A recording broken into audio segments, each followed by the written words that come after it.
A significant day for Syria. As the last Islamic State stronghold in the country, the city of Bukamal is liberated. That's according to government forces. We'll show you just a moment here pictures from the vicinity of the city where Syrian and Iraq-backed militias joined forces to surround Bukamal, which is situated very close to the border between those two countries.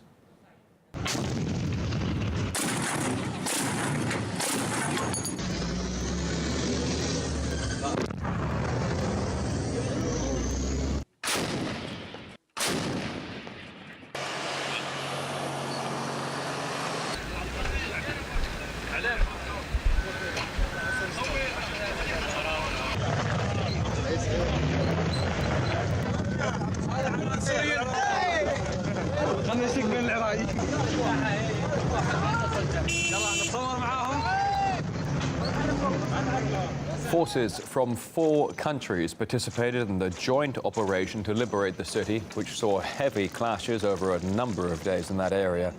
RT's Daniel Hawkins has more on the significance of this victory. Bukamal was the last major settlement on the border with Iraq, a key strategic point as well to prevent the flow of fighters and arms across the Iraqi-Syrian border.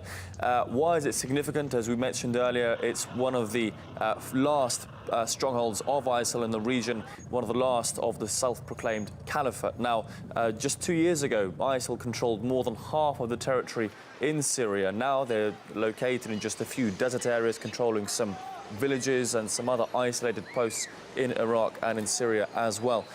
What makes this development so significant? Well, the operation was carried out by an amalgamation of different forces. The Russian Air Force had been conducting operations in the region for several days before, very heavy fighting going on. Let's take a look at some of the footage from there before we go on.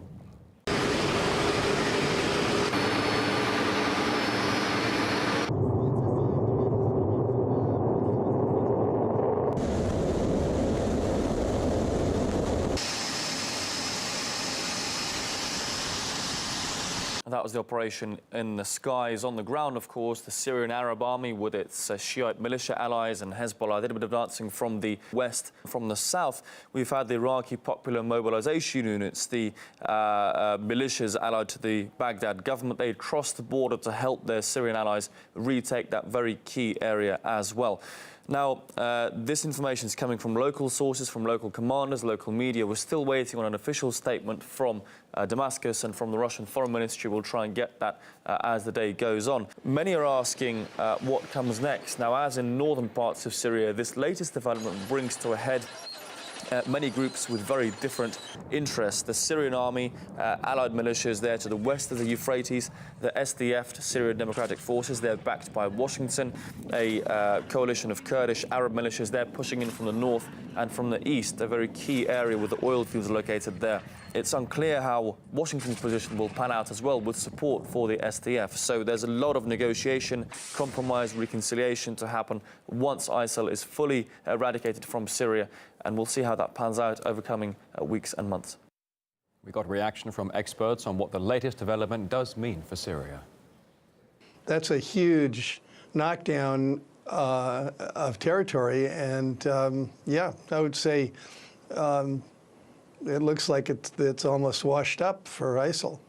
Doesn't mean they can't commit acts of terrorism, but it doesn't mean they control territory anymore. I think one thing that Syria has in its favor is that the eastern part of Syria has a lot of Syria's oil, such as it is, and so getting full control of eastern Syria, deprives ISIL of a lot of the revenues. I think that region and that country will remain unstable for the foreseeable future. Islamic State is one of many militant groups in that country. And given that, I think that the civil war will continue. So I do think that Assad's power, the Syrian government's power, is expanding throughout the country, but I don't expect him to have all of the country under wraps because there still remain, tens of thousands of people prepared to fight against the Syrian Arab army and its militia.